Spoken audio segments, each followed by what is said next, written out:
আসসালামু আলাইকুম প্রিয় শিক্ষার্থীবৃন্দ। আজকে আমি তোমাদের সাথে একটি ভাইটাল টপিক নিয়ে আলোচনা করব। ভাইটাল টপিকটি হলো ওয়ানা, ওয়ান্সটা, নিডা অ্যান্ড গটা। এই চারটি শব্দের ভিতরে দুটি করে ফর্ম লুকিয়ে আছে। এখন আমরা দেখব যে কোন শব্দের ভিতরে কোন দুটি করে ফর্ম লুকিয়ে আছে। চলো কথা না বাড়িয়ে প্রথমেই আমরা ধারাবাহিক আলোচনায় যাই। প্রথমে আমি তোমাদের সাথে আলোচনা করব অনা নিয়ে। অনার ভিতরে দুটি ফর্ম লক্ষ্য করা যায়, একটা হলো ওয়ান্ট টু আর একটা হলো ওয়ান্ট আ। শিক্ষার্থী বন্ধুরা, তোমাদের প্রশ্ন হতে পারে যে কখন ওয়ান্ট টু হবে, কখন ওয়ান্ট আ হবে। প্রথমে আমি তোমাদের সাথে আলোচনা করব ওয়ান্ট টু নিয়ে। চলো আমরা স্পোকেন ইংরেজিটা দেখি। স্পোকেনের সংক্ষিপ্ত ফর্ম আমি এসি ধরছি। আমি বাক্যটি এইভাবে লিখছি, আই ওয়ানা গো নাও। এর রিটার্ন ইংরেজিটা কেমন হবে? এর রিটার্ন ইংরেজিটা হবে আই ওয়ান্ট টু গো নাও। শিক্ষার্থী বন্ধুরা লক্ষ্য করো, স্পোকেন ইংরেজিতে অনা ব্যবহার করা হয়েছে, তার ফুল ফর্ম রিটার্ন ইংরেজিতে ওয়ান টু ব্যবহার করা হয়েছে। তাহলে আমরা বলতে পারি অনার ফুল ফর্ম হলো ওয়ান টু। এ দুটি বাক্যের বাংলা কেমন হবে? হ্যাঁ, এ দুটি বাক্যের বাংলা হবে আমি এখন যেতে চাই। এখন আমরা দেখি যে অনার ভিতরে কখন ওয়ান্ট আ লুকিয়ে থাকে। চলো লক্ষ্য করি। প্রথমে আমরা স্পোকেন ইংরেজিটা লক্ষ্য করি, আই অনা বুক। এর রিটার্ন ইংরেজিটা কেমন হবে? রিটার্ন ইংরেজিটা হবে আই ওয়ান্ট আ বুক। শিক্ষার্থী বন্ধুরা, পূর্বের স্ট্রাকচারে অনাকে বিশ্লেষণ করে আমরা ওয়ান টু পেয়েছিলাম। এখন আমরা অনাকে বিশ্লেষণ করে ওয়ান্ট আ পাচ্ছি। তাহলে এ দুটি বাক্যের বাংলা কি হবে? রিটার্ন ইংরেজিতে ওয়ান্ট আ, স্পোকেন ইংরেজিতে অনা। এ দুটি বাক্যের বাংলা হলো আমি একটি বই চাই। তাহলে আমরা বলতে পারি অনার পরে যদি ভার্বের প্রেজেন্ট ফর্ম থাকে তাহলে অনার ফুল ফর্ম হবে ওয়ান টু। অনার পরে যদি একটি সিঙ্গুলার কাউন্টেবল নাউন থাকে তাহলে অনার ফুল ফর্ম হবে ওয়ান্ট আ। এখন আমি তোমাদের সাথে আলোচনা করব ওয়ান্সটা নিয়ে। ওয়ান্সটাকে বিশ্লেষণ করলে দুটো ফর্ম লক্ষ্য করা যায়, তা হলো ওয়ান্স টু ও ওয়ান্স আ। শিক্ষার্থী বন্ধুরা, তোমাদের মনে মনে প্রশ্ন জাগছে যে কখন ওয়ান্স টু ব্যবহার হয়, কখন ওয়ান্স আ ব্যবহার হয়। চলো আমরা বাক্যের মাধ্যমে লক্ষ্য করি। প্রথমে আমি লিখছি spoken English, she wants to sleep. এর রিটার্ন ইংলিশটা কেমন হবে লক্ষ্য করো, শি ওয়ান্টস টু স্লিপ। এ দুটি বাক্যের বাংলা একই রকম। এখানে ওয়ান্সটা হলো শর্ট ফর্ম, তার লং ফর্ম হলো ওয়ান্টস টু। তাহলে বাংলা অর্থ হবে সে ঘুমাতে চাই। চলো এখন আমরা লক্ষ্য করি ওয়ান্টস আ কখন হবে। স্পোকেন ইংলিশে she wants to fan. Return ইংলিশটা লক্ষ্য করো, রিটার্ন ইংলিশটা হলো শি ওয়ান্টস আ ফ্যান। লক্ষ্য করো এখানে ওয়ান্টসটা হলো শর্ট ফর্ম, তার লং ফর্ম হলো ওয়ান্টস আ।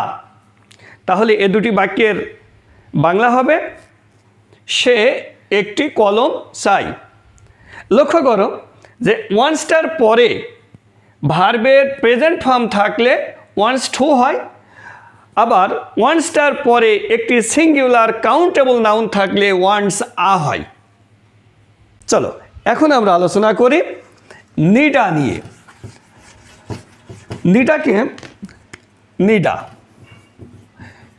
নিডাকে বিশ্লেষণ করলে আমরা দুটো ফর্ম লক্ষ্য করি, একটা হলো নিড টু আর একটা হলো নিড আ। প্রথমে আমরা বিশ্লেষণ করব নিড টু। স্পোকেন ইংলিশে হবে উই নিড আ এক্সারসাইজ। এর রিটন ইংলিশটা কেমন হবে? রিটন ইংলিশটা হবে উই নিড টু এক্সারসাইজ। তাহলে লক্ষ্য করো, নিডা এটা হলো শর্ট ফর্ম, এর লং ফর্ম হলো নিড টু। তাহলে এ দুটি বাক্যের বাংলা হবে আমাদের ব্যায়াম করা প্রয়োজন। এখন আমি ব্যাখ্যা করব যে নিডাকে বিশ্লেষণ করে কখন নিড আ হয়। চলো স্পোকেন ইংরেজিতে দেখি। স্পোকেন ইংরেজিটা কেমন হবে?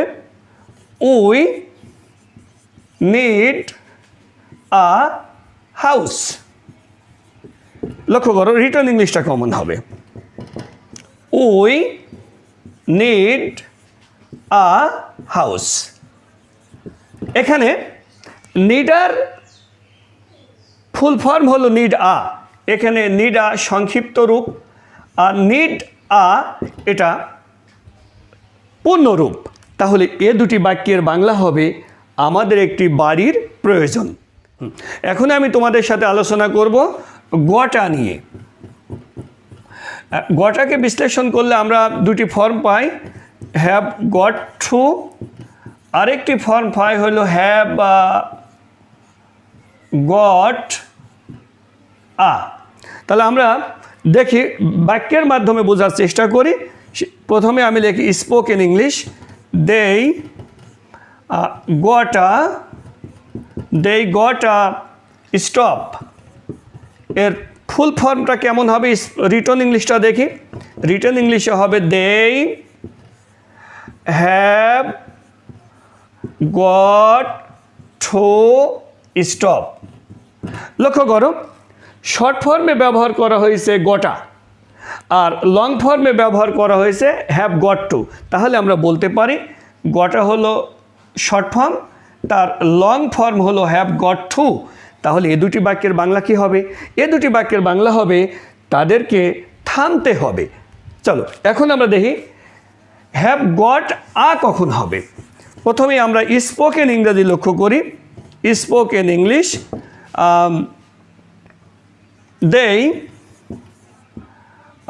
got a house। রিটন ইংলিশটা কেমন হবে? এর রিটন ইংলিশটা হবে they got a, রিটন ইংলিশটা হবে they have got a house। লক্ষ্য করো শিক্ষার্থী বন্ধুরা, গটা এখানে শর্ট ফর্ম, তার লং ফর্ম হলো হ্যাভ গট আ। তাহলে এ দুটি বাক্যের বাংলা হলো তারা একটি বাড়ি পেয়েছে, আবার এভাবেও বলা যেতে পারে তাদের একটি বাড়ি রয়েছে। আজকের ক্লাসের সারসংক্ষেপ আমরা লক্ষ্য করি। আজকের ক্লাসের সারসংক্ষেপ হলো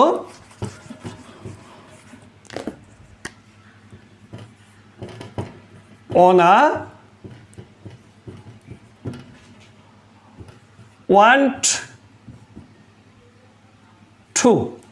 আবার লক্ষ্য করো অনা এর ফুল ফর্ম হলো want a। লক্ষ্য করো ওয়ান্সটা এর ফুল ফর্ম হলো wants to। আবার লক্ষ্য করো ওয়ান্সটা এর ফুল ফর্ম হলো ওয়ান্স আ। দেখো নিডা এর ফুল ফর্ম হলো নিড টু। আবার লক্ষ্য করো নিডা এর ফুল ফর্ম হলো নিড আ। আবার লক্ষ্য করো গটা হ্যাভ গট টু। আবার লক্ষ্য করো গটা, হ্যাভ গট আ। শিক্ষার্থী বন্ধুরা, তাহলে এই দুটি ফর্ম একটার ভিতরে লুকিয়ে থাকে, সেটা ডিপেন্ড করে বাক্য স্ট্রাকচারের উপরে। যদি ওয়ান্সটার পরে ভার্বের প্রেজেন্ট ফর্ম থাকে তাহলে এর পরিবর্তে ফুল ফর্ম হিসাবে ওয়ান্স টু ব্যবহার করা হয়।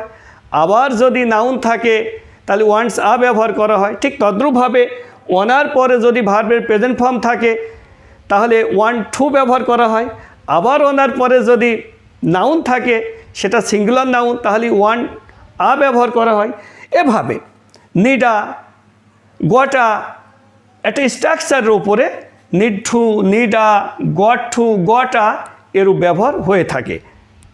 শিক্ষার্থী বন্ধুরা লক্ষ্য করো, এই শব্দগুলো এটা ইনফর্মাল ওয়ার্ডস, এগুলো রিটন ইংরেজিতে ব্যবহার করা হয় না, এগুলো শুধু স্পোকেন ইংরেজিতে ব্যবহার করা হয়।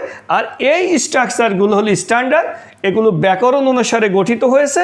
অতএব want to, wanna, wants to, wantsa, need to, needa, have got to, have gotta এগুলো রিটন ইংরেজিতে ব্যবহার করা হয়।